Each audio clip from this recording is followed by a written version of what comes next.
Insyaallah dirahmati oleh Allah Subhanahu wa taala.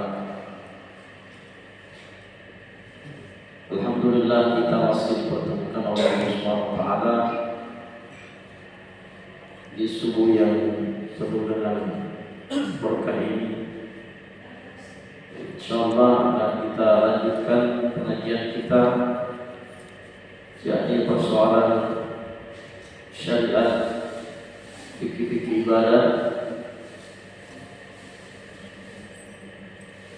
Jadi kita akan membahas, kita telah membahas tentang kondisi-kondisi imam dan makmum di dalam sholat berjamaah. Namun pada kesempatan ini kita akan membahas tentang taharuful mar'ati war rajul fi sholat, perbedaan sholat antara laki-laki dengan perempuan, dan bagaimana cara menyempurnakan gerakan-gerakan di dalam sholat. Rasulullah SAW bersabda, "Shallu kama ra'aitumuni sholli." Sholatlah kalian sebagaimana kalian melihatku sholat.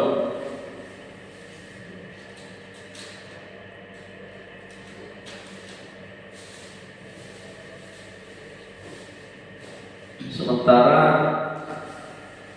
kita tidak pernah melihat Nabi sholat, olehnya itu kita mengikuti para ulama-ulama. Makanya ada 4 imam mazhab. Imam Syafi'i, yang paling tua Imam Abu Hanifah, kemudian Imam Maliki, kemudian Imam Syafi'i, kemudian Imam Ahmad bin Hanbal. Di dalam sholat itu kita tidak dianjurkan untuk mencampur adukan mazhab. Jadi kalau dari awal mazhab Syafi'i semua sampai selesai. Kalau dari awal kita menggunakan mazhab Maliki mulai dari awal sampai selesai. Jadi kalau kita menggunakan Ahmad bin Hanbal, Abu Hanifah sampai selesai. Mazhab Imam Syafi'i membesarkan bismillah, sholat maghrib, isya, subuh menjaharkan bismillah, basmalah, mazhab Syafi'i. Jadi harus mazhab Syafi'i semua. Cuma ada memang kondisi tertentu mazhab Syafi'i tidak digunakan di dalam sholat, karena kita mengikuti arus.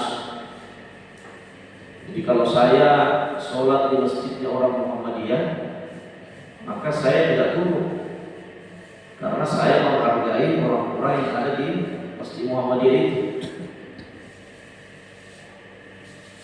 Kalau saya sholat di masjidnya orang NU, ya saya tunduk, karena kita menghargai orang-orang yang ada di masjid NU dan ulama.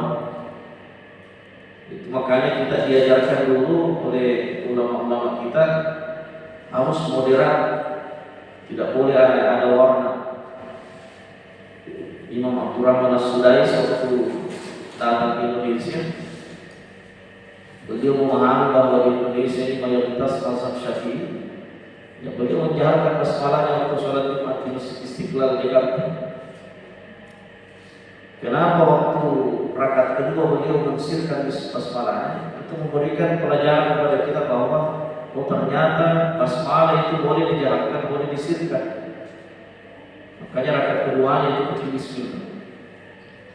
Nah ini pertanyaan kedua, bagaimana menyempurnakan gerakan-gerakan sholat dan perbedaan sholatnya laki-laki dan perempuan. Jadi mulai dari persoalan, kalau niat itu sama. Niat sholat itu bukan yang dilafazkan, tapi yang dibaca dalam hati. Kemudian berdiri tegap. Ya. Kalau kita mau mencontohi sifat sholatnya Nabi itu badannya tegap. Ketika berdiri, kaki agak dibuka sedikit, tidak terlalu lebar, tidak terlalu rapat. Jadi ada orang biasa itu sholat mencari kakinya orang, padahal yang rapat sebenarnya itu adalah bahu, kemudian kaki itu menyesuaikan bahu berdiri, itu dalam sholat berjamaah. Nah, dalam kondisi orang sholat juga terbagi, ada yang mampu berdiri, ada yang tidak mampu berdiri, ada yang mampu duduk, ada yang tidak mampu duduk, ya ada yang mampunya baring. Kalau tidak bisa berbaring, maka ya cukup isyarat mata, tidak bisa mata, hati. Kata Nabi Sallallahu Alaihi Wasallam, "Sallu qa'iman." Sholatlah kalian sebagaimana kalian dalam kondisi berdiri. Jadi Nabi menunjukkan kita sholat dalam posisi berdiri dulu. Fa illam tastati', jika kalian tidak mampu berdiri, ya ini orang sakit misalnya, fa qa'idan, sholat dalam posisi duduk. Bagaimana sholat dalam posisi duduk? Misalnya saya di kursi, dianggap saya orang sakit, ya, orang sakit sholat Allah seperti orang sholat yang normal, yang sehat. Kemudian setelah dia baca semuanya Al-Fatihah, surah-surah pendek, begitu dia ruku, gerakan sholatnya ruku itu ya agak tinggi sedikit, Allah. Beda kalau sujud lebih rendah lagi, Allah. Itu sholatnya orang duduk. Ya, sama juga kalau tidak pakai kursi, orang duduk bersakit, sholat tidak pakai kursi, begitu juga modelnya. Jadi adil usul agama itu mudah. Jadi tidak ada istilah tidak bisa sholat karena sakit, karena masing-masing ada keringanan. Perempuan saja yang kena penyakit kanker serviks atau kanker apa yang tidak berhenti keluar najisnya, yang keluar terus darah, maaf, pakai pembangun, nah, itu tetap wajib sholat. Ya, tidak kalau bilang bagaimana caranya bisa sakit, keluar terus kotoran, tetap sholat begitu saja. Artinya persoalan diterimanya Allah yang punya kuasa, Allah yang tahu urusan itu, karena nanti betul-betul orang tidak bisa sholat kalau betul-betul mati. 3 yang tidak diwajibkan sholat. Yang pertama anak kecil sampai dia balik, yang kedua orang gila sampai dia sadar, yang ketiga orang tidur sampai dia bangun. Selain itu tidak ada alasan. Kalau ada orang keluar terus kencingnya, ada biasa perempuan kena penyakit atau penyakit apa namanya, keluar terus kencingnya, dipakai ke pembalut keluar terus, tetap wajib sholat. Bagaimana caranya? Sholat begitu saja, insya Allah diterima gitu, karena uzur. Jadi orang sakit duduk, Allahu Akbar, gampang sekali. Ruku, kayak sujud lebih rendah lagi, Allahu Akbar. Bagaimana kalau tidak bisa duduk? Ya. Fa illam tastati', jika tidak mampu duduk, fa'ala jambi, berbaring saja. Bagaimana sholat sambil berbaring? Ya, kita ambil posisi, anggaplah di sana kiblat, ya kiblat kita baring, jadi seakan-akan kita menghadap ke kiblat. Allah. Bagaimana cara rukunya? Cara rukunya kalau kita baring, hanya menggoyangkan sedikit kepala. Setelah itu begitu dia sujud, menggoyangkan sedikit kepala, begitu saja. Sama juga kalau orang baring sudah berdiri tidak bisa, duduk tidak bisa, baring tidak bisa. Bagaimana orang biasanya orang stroke tidak bisa digoyang tangannya, tidak ada bisa goyang, lumpuh semua. Maka bagaimana caranya? Fa'ala ainaini, cukup dengan menggunakan isyarat mata. Mata Allah. Jadi mata, seakan-akan mata ini yang goyang, main. Bagaimana takbir, setiap gerakan kasih goyang mata. Takbir ruku kasih goyang lagi mata. Fa illam tastati', jika tidak mampu lagi dengan mata, pokoknya sudah tidak ada berfungsi. Mata sudah tidak bisa goyang semuanya. Fa'ala qalbi, maka cukup dalam hati saja. Bagaimana caranya sholat pakai hati? Tinggal membayangkan bagaimana cara takbir, bagaimana caranya ruku, bagaimana iktidal, bagaimana cara sholat. Dibayangkan saja, ya, pakai hati. Ya, itulah macam-macam kondisi orang dalam sholat dalam posisi darurat. Sama juga itu Pak. Kalau kita sholat di atas pesawat, di atas kendaraan, hanya ada dua yang membolehkan kita tidak menghadap ke kiblat dalam sholat, yaitu sholat dalam posisi takut terjadi perang, ya, itu boleh kita tidak menghadap ke kiblat. Yang kedua, di dalam kitab ini dijelaskan, ketika di atas kendaraan, di atas pesawat, bagaimana caranya kita menghadap ke kiblat? Kendaraan. Cuman sholat di atas kendaraan itu ada aturannya. Sholat di atas kendaraan itu tidak dianggap sebagai pelepas kewajiban, tapi hanya dianggap sebagai dihormati waktu, menghormati waktu saja. Jadi kalau bapak ibu berangkat ke mana naik pesawat, tiba waktu sholat di atasnya pesawat, sampai di lokasi masih dapat waktu sholat, wajib hukumnya ulangi sholatnya. Tidak boleh dibilang saya sudah sholat di atas pesawat. Sholat di atas pesawat itu lihurmati waktu, hanya menghormati saja waktu. Tidak diminta-minta, siapa tahu terjadi kecelakaan pesawat, ya alhamdulillah sudah mati sholat. Itu dia yang dikhawatirkan. Tapi kalau tidak terjadi kecelakaan pesawat, selamat sampai tujuan, nah berarti wajib hukumnya kita ulangi lagi sholat. Bagaimana nih kalau sampai di tujuan lewat di waktu itu tadi sholat, maka wajib hukumnya mengganti sholat. Kalau dibayar utang. Jadi tadinya kita sholat subuh misalnya di atas pesawat perjalanan ke Papua, kan pemberangkatan Papua itu Makassar Papua itu kan subuh, menjelang subuh lah. Ya, saya itu biasa sholat di atas pesawat sholat subuh. Nah pastilah sampai di perbedaan 1 jam, lebih cepat di sana. Saya biasa sampai di sana pagi jam 7. Maka sampai di bandara cari musola, ya saya sholat subuh lagi. Nah tapi niatnya bayar utang. Jemaah yang dimuliakan Allah Subhanahu wa taala. Kemudian kita melangkah ke gerakan-gerakan sholat laki-laki dengan perempuan. Setelah berdiri baru dikumandangkan takbir Allah. Jadi biasa posisi-posisi yang begini Pak beda-beda antara laki-laki dengan perempuan.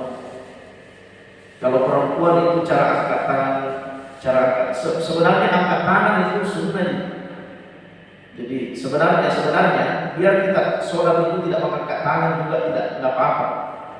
Jadi kalau ada orang sholat begini, Allahu Akbar, boleh. Cuma Nabi mengajarkan mengangkat tangan, bukan sunnah hukumnya. Yang wajib itu melafazkannya takbir, itu yang wajib. Karena dia masuk hukum kauliyah. Allah, angkat tangan sunnah. Makanya kenapa berbeda-beda ulama mazhab tentang angkat tangan. Nabi pernah mengangkat kedua tangan sejajar telinganya, pernah juga sejajar bahunya. Nah, beda kalau perempuan, takbirnya perempuan tidak boleh terlalu membuka lebar. Ya, justru semakin menutup semakin bagus. Di sini ada hadis Nabi sallallahu alaihi wasallam, Karena Rasulullah sallallahu alaihi wasallam idza dakhala fi shalah rafa'a yadayhi maddan. Nabi sallallahu alaihi wasallam ketika dia salat, beliau mengangkat kedua tangannya dengan dibentangkan.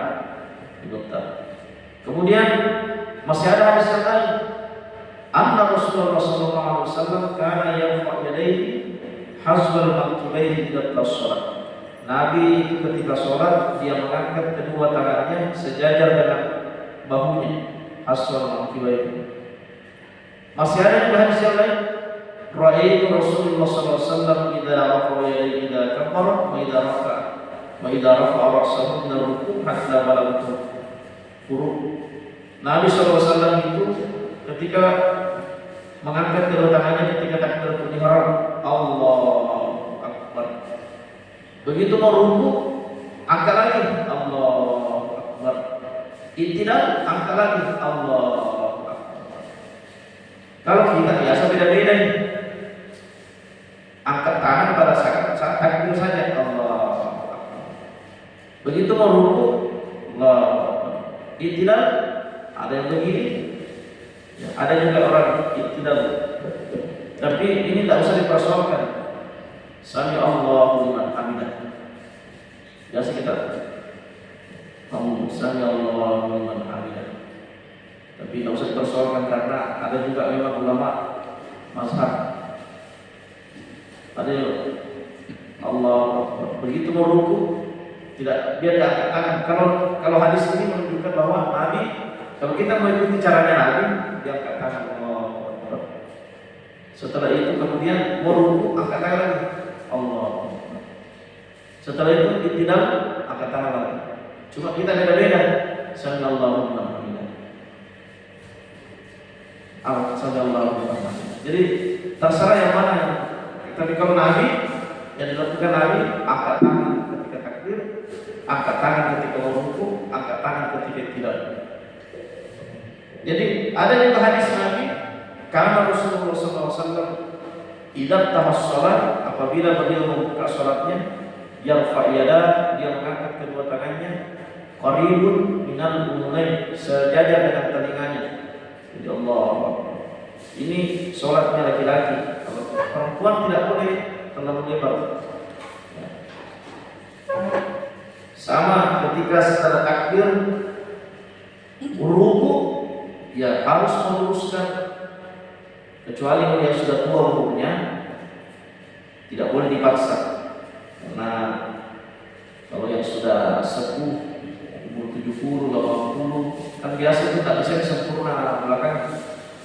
Jadi kalau mau mengukur bagaimana sempurnanya cara ruku yang benar, ambil air simpan di atas pundak kita. Jadi kalau gelas itu tidak tumpah berarti sempurna ruku. Tapi kalau tumpah berarti tidak sempurna ruku. Tidak juga sami Allahu. Nah, banyak orang tidak batal sholatnya karena iktidalnya tidak sempurna. Sami Allah belum bisa sempurna berdirinya sudah sujud. Nah, ini namanya kalau seperti itu batal sholat. Ada orang belum sempurna. Sami Allahu liman hamidah. Allah, ini batal sholatnya karena hilang satu rukunnya. Kan iktidal itu kan rukun sholat. Jadi kalau dia cuma begini, Sami Allah, itu seperti batal sholatnya, kan hilang satu rukun. Harus Sami Allah berdiri dulu, tegak. Makanya ada yang dibaca di situ Rabbana lakal hamd dan seterusnya. Setelah itu baru sujud. Sujudnya laki-laki dengan perempuan juga beda. Sujudnya perempuan itu ada yang mesti diperhatikan. Ya, saya pernah jelaskan bahwa umirtu an asjuda li sab'ati a'zumi. Aku diperintahkan sujud kata Nabi 7 anggota tubuh, 7 tulang. Yang pertama ala jabhati yaitu dahi, tulang dahi. Yang kedua, yang ketiga juga kedua tangan. Yang keempat, yang kelima kedua lutut. Yang keenam, yang ketujuh kedua ujung kaki. Beda kalau perempuan. Kalau perempuan cara sujudnya banyak yang mesti dijaga. Apanya yang dijaga? Talkunnya. Nah ini talkunnya ibu-ibu, perhatikan kalau sujud. Jangan sampai talkun tak menjulur ke depan. Nah, talkun yang disujuki. Kalau talkun tak yang disujuki, berarti batal sujud. Karena tidak sampai ini ke bawah, dihalangi oleh talkun. Ya. Jadi harus sama main begini saja. Kalau sujud perlu hati-hati. Karena kadang tidak disadari menempel di sini. Nah, ketika ini sudah menempel di sini, berarti ada menghalangi jidat sampai di bawah. Batal itu sujud. Saya kira ini saja pembahasan tentang persoalan-persoalan gerakan sholat, perbedaan-perbedaan antara laki-laki dan perempuan. Nah, kemudian masih ada yang mau saya jelaskan masalah perempuan. Ini kalau ada perempuan yang pakai cadar, ada kan perempuan itu pakai cadar tertutupi di sininya, maka perlu dibuka itu. Kecuali ini tidak usah, karena ini sebenarnya tidak wajib disujud, tidak wajib, yang wajib itu ini. Ya, perempuan itu ada yang boleh terbuka, ada yang boleh terbuka, boleh tertutup. Apa itu? Tangannya, punggung tangan dengan telapak tangan boleh terbuka, boleh juga tertutup. Yang wajib tertutup itu semuanya, termasuk kaki. Kakinya perempuan tidak boleh kelihatan pada saat sholat. Kapan kelihatan maka pada waktu itu langsung batal. Jadi ini memang ribet kalau masalah perempuan mau dilihat. Kalau laki-laki tidak ya. Laki-laki yang perlu perbaiki cuma songkoknya saja. Kalau ada laki-laki pakai songkok begini baru sholat, batal lupa karena tertutupi jidatnya. Itu biasa laki-laki yang gondrong panjang rambutnya, ya harus dirapikan baik-baik kalau mau sholat, dirapikan supaya rambutnya tidak tinggi. Inilah gerakan-gerakan sholat yang mesti. Jadi kesimpulannya adalah memperbaiki gerakan sholat termasuk salah satu kesempurnaan dalam sholat. Mulai dari cara berdiri, sebagaimana Nabi mengajarkan kita berdiri tegak, kemudian tidak bisa berdiri dulu, tidak bisa sholat dulu balik, isyarat mata, hati, kemudian ketika ruku meluruskan pundak, ya, kemudian tidak juga lurus. Ya. Pokoknya kalau tidak sempurna ruku, batal pastinya. Allah sangat. Jadi ada orang sempurna iktidalnya tapi tidak sempurna rukunya. Allah sangat belum bisa sampai di bawah iktidal itu. Batal rukunya. Kalau batal rukunya berarti batal sholatnya. Kenapa? Hilang satu rukun. Ya. Ada juga pakai posisi dalam posisi duduk. Tahiyat tuh. Tahiyat. Ada orang, ada namanya tawarruk, ada iftirash. Duduk iftirash itu duduk tahiyat pertama. Duduk tawarruk itu duduk tahiyat terakhir. Tapi boleh kita duduk tahiyat pertama itu pada waktu tahiyat terakhir. Kapan saya gunakan itu? Kalau saya sholat sunnah. Jadi kalau sholat sunnah boleh kita gunakan itu duduk posisi iftirash, duduk tahiyat pertama. Karena kenapa? Memudahkan kita untuk bangkit kembali berdiri. Seperti kalau sholat tarawih. Jadi kalau saya sholat tarawih itu kan dua rakaat berdiri. Assalamualaikum warahmatullahi wabarakatuh. Saya itu duduk tahiyat pertama, bukan duduk tahiyat terakhir. Apalagi kalau duduk badan. Kalau duduk tahiyat terakhir kita duduk badan setengah mati itu berdiri. Jadi kalau tahiyat pertama, duduk tahiyat pertama kan gampang kita langsung naik berdiri. Nah, itu boleh dilakukan karena banyak orang berdebat hanya masalah itu. Kenapa ini duduk padahal tahiyat terakhir tapi duduk tahiyat pertama? Sebenarnya boleh, tidak ada masalah karena menyesuaikan kondisi badan. Ya. Jadi saya kira itu saja Bapak Ibu insyaallah. Mungkin pertemuan berikutnya kita lanjut, masih ada yang mengenai perbedaan sholat laki-laki dengan perempuan. Sampai di sini mungkin ada yang mau dipertanyakan ya, seputar masalah sholat. masih gerakan-gerakannya atau apa? Iya, Pak. Assalamualaikum. Ini cuma pengalaman dulu. Iya. Saya di kapal kan tadinya selalu pesawat di pusat tadi. Iya. Ini saya di kapal Kapal laut, iya. selalu berubah itu haluannya. Jadi saya sholat itu apalagi kalau lubang besar. Iya. Jadi tidak bisa. Jadi saya niatnya sampai masuk Tuhan. Tidak bisa berdiri begitu.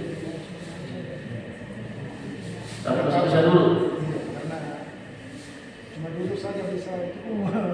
Iya. Apa kalau besar untuk saya Iya. tidak apa-apa itu. Dulu. Maksudnya sholatnya ini. Dulu saja. Iya. Tidak apa-apa karena kondisi juga. Kondisi. Iya, kondisi. Karena tidak memungkinkan kita untuk berdiri. Ada kaidah dalam usul fikih yang mengatakan bahwa